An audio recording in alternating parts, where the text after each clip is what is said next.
ओम श्री रामाय नमः।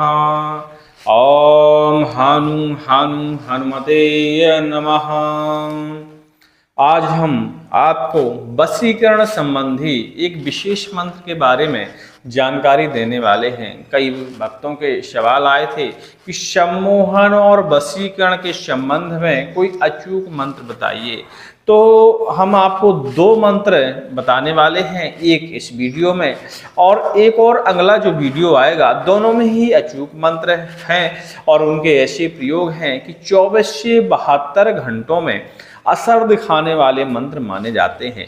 इन मंत्रों से आप शत्रु को सम्मोहन कर सकते हैं, किसी अन्य व्यक्ति को भी सम्मोहन कर सकते हैं। आप समझदार हैं, लेकिन सम्मोहन की क्रिया जो है कभी भी किसी के नुकसान के लिए नहीं करनी चाहिए। अब जैसे कि कई लोग कहते हैं शत्रु मरण का मंत्र बता दीजिए, तो शत्रु मरण के बहुत सारे मंत्र हैं, लेकिन उन सब का प्रयोग थोड़ा सा वर्जित माना जाता है जब विशेष स्थिति आ जाए। हाँ, युद्ध काल में यदि शत्रु मरण का प्रयोग किया जाए तो उसमें दोष नहीं होता है। बाकी और सब चीज़ों में हमें शत्रु मरण का प्रयोग करना है तो उसमें हमें 30 से 40% तक स्वयं का नुकसान भी उठाना पड़ता है, क्योंकि जब शत्रु मरण मंत्र असर करता है तो उसका कुछ फल हमको भी प्राप्त होता है, यानी मंत्र चलाने वाले को, प्रयोग करने वालों को भी उसका परिणाम झेलना पड़ता है। आज हम अपने इस वीडियो में सम्मोहन और वशीकरण के मंत्र के बारे में, अचूक मंत्र के बारे में चर्चा करने वाले हैं।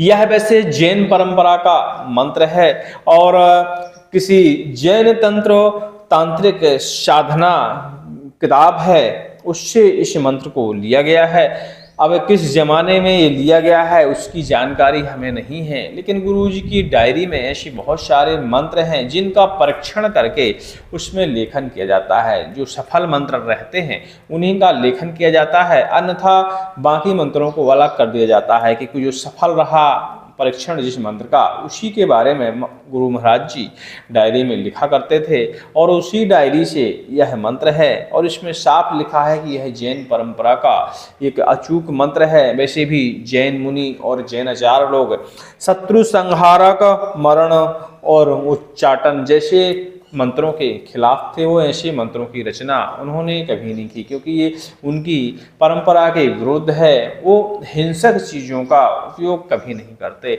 लेकिन उनने कुछ पारिवारिक शांति के लिए, शत्रुओं को मित्र बनाने के लिए ऐसे बहुत सारे मंत्रों का किसी न किसी शास्त्र में लेखन किया है। उसी किसी शास्त्र से यह मंत्र हमारे गुरुजी के पास आया होगा और उन्होंने इसका परीक्षण करवाया होगा, जिसका परीक्षण सफल होने के बाद उनने इसे डायरी में अंकित किया और आज हम इसी मंत्र के बारे में आपको बताने वाले हैं। वैसे तो यह जैन तांत्रिक साधना के कई मंत्र हैं हमारे यहाँ, लेकिन ये दो वशीकरण मंत्र हैं जिनकी विधि हम आपको बताने वाले हैं। विधि बहुत ही आसान होती है।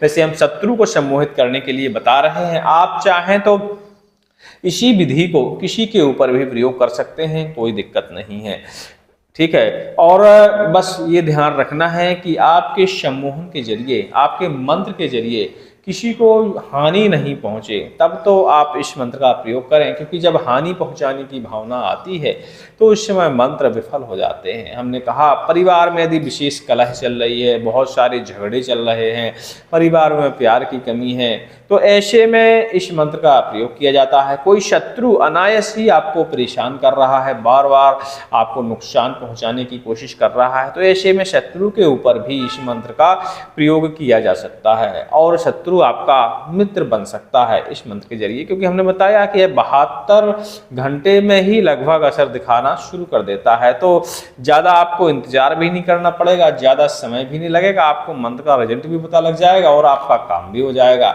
विधि इसकी बस ध्यान से सुनने लायक है, क्योंकि जब विधि में आप पे कमी रहेगी तो फिर कार्य नहीं हो पाते।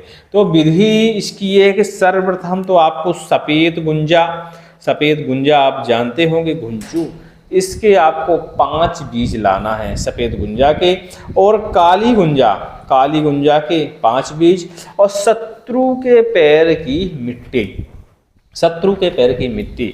आप कहीं भी देख रहे होंगे खड़ा है हमारा शत्रु, या जिस व्यक्ति को भी आपको सम्मोहित करना है, वशीकरण उसके ऊपर चलाना है, तो उसके पैर के नीचे की मिट्टी जरूर चाहिए होती है।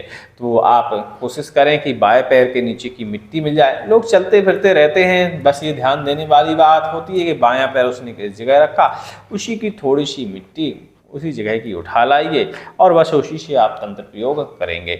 उस पैर की मिट्टी को आपको बकरी के दूध में उसको बढ़िया गीला करना है और गीला करते हुए एक पुतला बनाना है। उस मिट्टी का छोटा सा पुतला, गोल बना सकते हैं, छोटा सा बना सकते हैं, उसमें आंखें होनी चाहिए।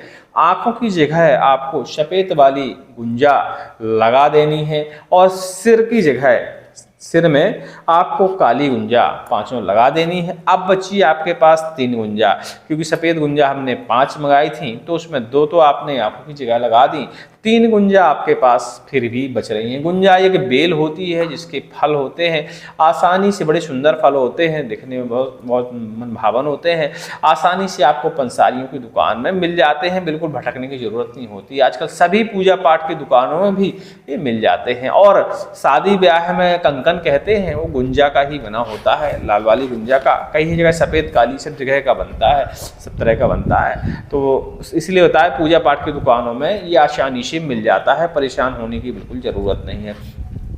अब जब आपका पुतला बन के तैयार हो जाता है, इसके बाद जो मंत्र हम आपको बताने वाले, हमने बताया कि यह जैन तंत्र साधक मंत्र है और इस मंत्र की हमने पहले बता दिया कि हिंसक बातें नहीं होनी चाहिए, यानी उससे सामने वाले का नुकसान नहीं होना चाहिए। आपका कोई बहुत बड़ा कार्य रुका पड़ा है तब आप इस मंत्र का प्रयोग कर सकते हैं। घर में लड़ाई झगड़े चलते हैं तो उसकी शांति के लिए इस मंत्र का प्रयोग कर सकते हैं, क्योंकि जब सम्मोहन वशीकरण मंत्र चलाएंगे तो सबके दिमाग आपके प्रति आकर्षित होंगे, आप जो कहेंगे सब आपकी बात को मानेंगे। शत्रु के ऊपर भी इस मंत्र का आप प्रयोग कर सकते हैं, बस नुकसान पहुँचाने हेतु किसी के ऊपर भी इस मंत्र का प्रयोग नहीं करना चाहिए, क्योंकि ऐसा करने से प्रयोग तो आपका सफल हो ही जाता है, लेकिन फिर आपको कुछ ना कुछ दंड तो मिलेगा ही यदि आप उसको नुकसान पहुंचाने की भावना से इस मंत्र का प्रयोग करेंगे, क्योंकि मंत्र कभी विफल नहीं होते और ये तो बहुत परीक्षण किया हुआ मंत्र है, तो इसके विफल होने के चांस बहुत ही कम है। इसके बाद इस मंत्र का आपको कम से कम 11 माला जप करनी है और खासकर रविवार की रात्रि में इस मंत्र का जप करना है और जप करने से 1 हफ्ते बाद तक आपको ब्रह्मचर्य का पालन करना है।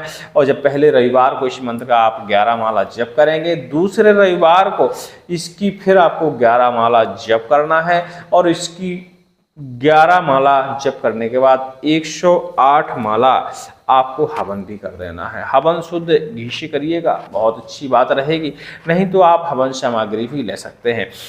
इसके बाद आपने जो पुतला बनाया था उस पुतला को अपने पूजा स्थल में सामने रखिए, उसको हल्के पानी से छींटे डाल के उसका स्नान कराइए, उसके ऊपर थोड़ा सा सिंदूर वगैरह पुष्प वगैरह सब बढ़िया चढ़ा के और इसी मंत्र को आप 11 बार पढ़कर फूंक मारिए। और जो 3 गुंजा बची थी सफ़ेद वाली, तो उन गुंजा को तीनों गुंजा में फिर एक बार फूंक मारिए। 3 गुंजा में आपको ये ध्यान देना है कि आपके शत्रु का घर किस दिशा में है, हमारे घर के सामने है कि हमारे घर के पीछे है, दाएं है बाएं है, किस तरफ है। तो जैसे उदाहरण के लिए हमारा घर, उसका शत्रु का घर सामने है हमारे, या सामने की दिशा में पड़ता है, तो जो 3 गुंजा बची हैं उसके घर तरफ नहीं फेंकना, आपको एक इस दिशा में, एक इस दिशा में, एक पीछे की दिशा में, ठीक है। शत्रु के घर के तरफ मुँह करके ही आप इस क्रिया को अंजाम दें तो अति उत्तम रहेगा।